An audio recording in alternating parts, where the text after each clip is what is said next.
The money manual. আপনি কি কখনো রাত জাগা অবস্থায় আপনার ব্যাংক অ্যাকাউন্ট দেখেছেন?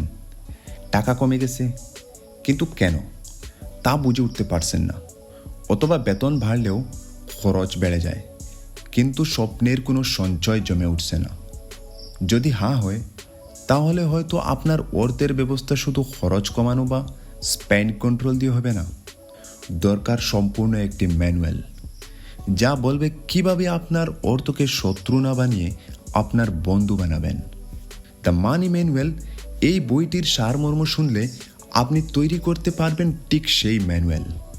The money manual is a practical money guide to help you succeed on your financial journey. এই বইটি একটি পরিষ্কার ধাপে ধাপে নির্দেশিকা, যা হচ্ছে যারা অর্থের বিষয়ে জটিল ভাবছেন বা ওভারহেলমড অনুভব করছেন তাদের জন্য। বইটি শুধু কৌশল দেয় না, মনোবিজ্ঞান, অভ্যাস এবং বাস্তব জীবনের সিদ্ধান্তগুলোর দিকে নজর দেয়।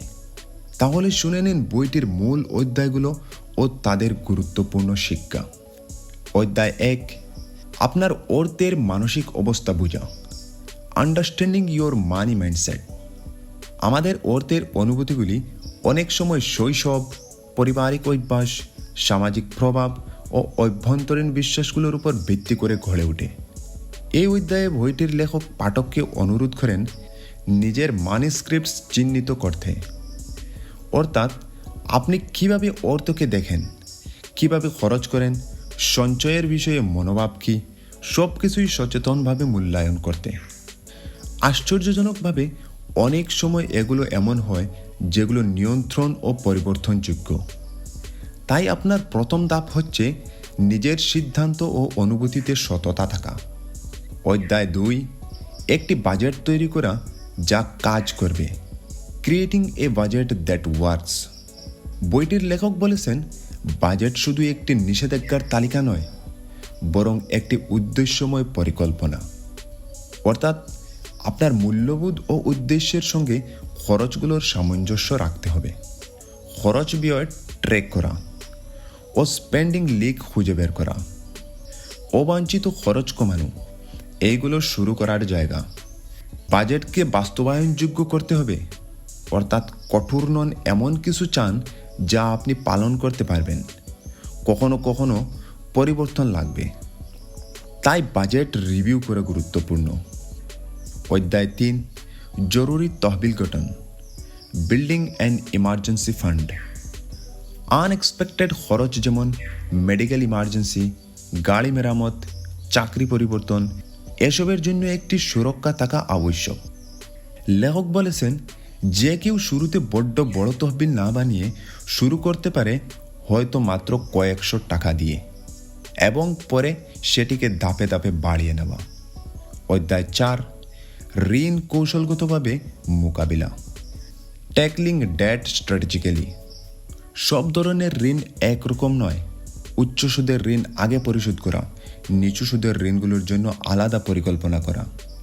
Date avalanche. সর্বোচ্চ সুদের ঋণ আগে ও ডেট স্নোবল, ছোট ঋণ আগে। এই পন্থাগুলো আলোচনা করা হয়েছে পাঠকদের পছন্দ ও মনোবল অনুযায়ী।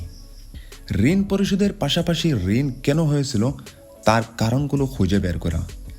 খারাপ খরচ ও ব্যয় অভ্যাস পরিবর্তন করা খুবই জরুরি। অধ্যায় 5, স্বল্পমেয়াদী লক্ষ্য সঞ্চয়। Saving for short term goals. বড় খরচের জন্য লক্ষ্য নির্ধারণ করতে হবে, যেমন বাড়ি কেনা, গাড়ি কেনা, বড় কিছু কেনা ইত্যাদি। এগুলো সাধারণত 1 থেকে 5 বছরের মধ্যে হতে পারে। এই ধরনের সঞ্চয়ের জন্য এমন ব্যাংক অ্যাকাউন্ট বা বিনিয়োগ নির্বাচন করা ভালো যা তুলনামূলকভাবে কম ঝুঁকিপূর্ণ এবং তরল হয়। স্বল্পমেয়াদী সঞ্চয়ের জন্য অনুপ্রেরণা ও মনোবল ধরে রাখার জন্য লক্ষ্যগুলি smart, specific, measurable, achievable, relevant, time bound এ ধরনের হওয়া উচিত। অধ্যায় 6, দীর্ঘমেয়াদী বিনিয়োগ ও ধন গঠন। Investing for long term wealth. লেখক বিনিয়োগকে ভয়ঙ্কর বিষয় মনে না করতে বলেছেন। বিনিয়োগ হলো একটি স্বাভাবিক ধাপ, যা ধীরে ধীরে ধন বাড়ানোর জন্য। ছোট অঙ্ক দিয়ে শুরু করা যায়, ধারাবাহিকভাবে ও নিয়মিতভাবে। কম ঝুঁকিপূর্ণ পন্থাগুলো বেছে নেওয়া উচিত, যেমন ইন্ডেক্স ফান্ডস, ডাইভার্সিফাইড পোর্টফোলিওস ইত্যাদি। টাইম ইন মার্কেট এর গুরুত্ব বাজারে ওঠা পড়ার সময় ধৈর্য ধরে থাকা। টাইমিং প্রচেষ্টার চেয়ে ধারাবাহিক বিনিয়োগ বেশি কার্যকর। অধ্যায় 7 ক্রেডিট স্কোর ও ঋণ বিভাগ। Understanding credit score. Credit score কি, ইহা কিভাবে তৈরি হয়, কোন ফ্যাক্টর বেশি প্রভাব ফেলে, পেমেন্ট হিস্ট্রি, ঋণের পরিমাণ, সময়মতো ঋণ পরিশোধ ইত্যাদি। ভুল রিপোর্ট বা ত্রুটি থাকলে সংশোধন করতে হবে। ক্রেডিট রিপোর্ট নিয়মিত দেখা উচিত। অধ্যায় 8 বড় কেনাকাটা ও জীবনধারার সিদ্ধান্ত। Navigating major purchases. গাড়ি, বাড়ি, শিক্ষা এই ধরনের বড় সিদ্ধান্ত নেওয়ার সময় শুধু মূল্য নয়, রক্ষণাবেক্ষণ খরচ, সুদের হার, আয়ত্তযোগ্যতার বিষয়গুলো বিচার করতে হবে। কেনা কেবল ইমোশনাল না হয়, সিদ্ধান্ত নেওয়ার আগে গবেষণা, তুলনা ও দরবার করাও দরকার। অধ্যায় 9 আপনার অর্থের ভবিষ্যৎ সুরক্ষা। Protecting your financial future. অর্থনৈতিক ঝুঁকি যেমন স্বাস্থ্য ঝুঁকি, কর্মসংস্থান পরিবর্তন, দুর্ঘটনার সম্ভাবনা, এসবের জন্য বীমা ও সুরক্ষামূলক প্রস্তুতি গুরুত্বপূর্ণ। উইল, বেনিফিশিয়ারি, প্রাপ্যতার বিষয়গুলো স্পষ্টভাবে নির্ধারণ করা, যাতে আপনার পরিবার বা আত্মীয়রা কঠিন সময়গুলোতে ঝামেলা এড়াতে পারেন। অধ্যায় 10 প্রজন্মের জন্য ধন গঠন। Building generational wealth. শুধু নিজের অর্থনৈতিক নিরাপত্তা নয়, পরিবারের ভবিষ্যৎ, শিক্ষা, মূল্যবোধ ও সুযোগগুলির সঞ্চয় ও স্থানান্তর করার পথ। সন্তানদের অর্থ শিক্ষা দেওয়া, পারিবারিক আলোচনা ও পরিমার্জিত অভ্যাসগুলোর মডেল হয়ে ওঠা। বইয়ের মূল শিক্ষা ও সারসংক্ষেপ। মাইন্ডসেট বা মনোভাব। মনোভাবই হলো সব কিছুর ভিত্তি। শুধু টাকা আয় করলে হবে না, অর্থের প্রতি আপনার ভাব ও বিশ্বাস বদলানো জরুরি। খরচ সচেতনভাবে যাপন। বাজেট, খরচ ট্রেকিং ও প্রয়োজনীয় ব্যয়ের প্রতি নজর দেওয়া। নিয়মিত সঞ্চয় ও জরুরি তহবিল গঠন।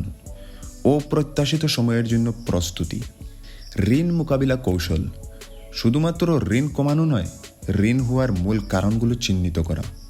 বিনিয়োগ শুরু করা ক্ষুদ্রভাবে হলেও উচ্চ ফলাফল জানিয়ে দেয় সময় ও ধারাবাহিকতার সঙ্গে। বড় সিদ্ধান্তগুলো বিবেচনা সহকারে নেওয়া।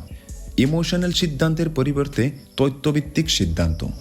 সুরক্ষা ও পারিবারিক পরিকল্পনা। ধন রক্ষা এবং পারিবারিক দায়িত্ব পালন করা। প্রজন্মের জন্য নিম্ন সময়সূচক চিন্তা। শুধু বর্তমান নয়, ভবিষ্যৎকেও মাথায় রাখা। তুমি কি আজ আরেকটা রাত না ঘুমিয়ে থেকে আরেকটা দিন অপেক্ষা না করে ঠিক কিছু শুরু করতে চাও, যা আগামী মাসে বছরের শেষে তোমাকে অন্য অবস্থায় পৌঁছাবে? তাহলে নিচে কমেন্ট করো, তুমি কোন অধ্যায় থেকে শুরু করবে, বাজেট নাকি ঋণ না মনোভাব? আর যদি তুমি একসাথে আরও এমন বইয়ের সারমর্ম দেখতে চাও যা শুধু অর্থ আয় বাড়াবে না, জীবনকে আরও শান্তি ও উদ্দেশ্য দেবে, তবে সাবস্ক্রাইব করো আমাদের চ্যানেল, লাইক দাও আর এই ভিডিওটি শেয়ার করো সেই বন্ধুর সঙ্গে যারা তোমার মতো পরিবর্তন চান। ধন্যবাদ।